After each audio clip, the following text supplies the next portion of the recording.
হাজাৰ বাকি সেই কথাটো বুঝাটো ভাল দল সংগঠন পাৰ্টি লৈ পেলাই চিন্তা কৰাটো বন্ধ কৰক ইয়াত অকল বিপিএফৰ মানুহে ট্ৰিটমেন্ট লোৱা নাই অকল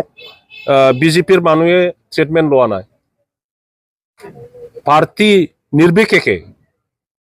প্রত্যেক মানুহে যেতিয়াই সমস্যা হৈছে ইয়াতে ট্রিটমেন্ট লৈছে গতিকে সেই ফেসিলিটিটো কন্টিনিউ ইয়াতে থাকিব লাগে গতিকে সেই সিভিল হস্পিটাল বন্ধ কৰাৰ এগেইনষ্টত আমি যি আন্দোলন কৰিছো ইয়াৰ নিজৰ দল সংগঠন বাদ দিয়ক এইবোৰ কথাটো আপাতত সবে ওলাই আহক আজি বিজেপি আৰু ইউপিপিএল বুলি আমাৰ কোকৰাঝাৰ বাকী যি সকলে এই আন্দোলনৰ এগেইনষ্ট হৈছে কালি পৰহি যেন আমাক নকয় যে সিভিল হস্পিটালকো উঠাই লৈ যোৱাৰ পিছত আমি এনেকুৱা অসুবিধাত পৰিলো এই কথাটো যেন নকয় বেগস লৈ পেলাই চৌকিদাৰ 4 গ্ৰেড 3 গ্ৰেড নাৰ্স গোটেইটো উঠাই পেলাই তাত লৈ গৈ মেডিকেল কলেজৰ ষ্টাণ্ডাৰ্ড বঢ়াব কেনেকৈ মেডিকেল কলেজ নতুন বনাইছে তাতে নতুন ডক্টৰ এপইণ্টমেণ্ট দিয়ক নতুন নাৰ্স এপইণ্টমেণ্ট দিয়ক তাতে নতুন ষ্টাফ এপইণ্টমেণ্ট দিয়ক এইটোহে দায়িত্ব চৰকাৰৰ এইটো কেনেকৈ হ'ব মেডিকেল কলেজ বনাইছে বুলি ওচৰৰ যদি আৰু ট্ৰিটমেণ্টত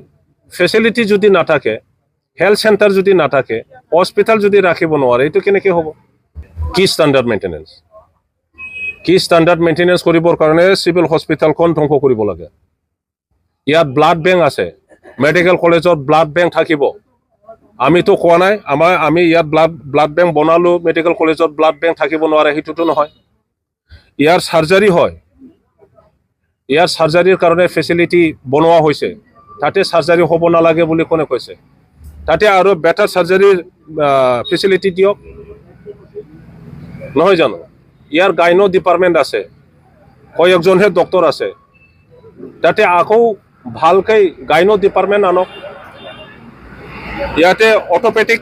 ডিপাৰ্টমেণ্ট নাই আমি শুনিছোঁ তাতে অৰ্থোপেডিক ডিপাৰ্টমেণ্ট আহিছে কেঞ্চাৰ ডিপাৰ্টমেণ্ট আহিছে কেঞ্চাৰ ট্ৰিটমেণ্টৰ এটা চেণ্টাৰ আহিছে ভাল হৈছে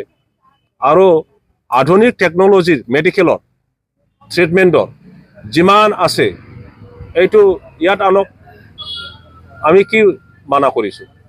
কিন্তু এই কোকৰাঝাৰ সিভিল হস্পিটালৰ ডেন্স বেগস লৈ পেলাই চৌকিদাৰ 4 গ্ৰেড 3 গ্ৰেড নাৰ্স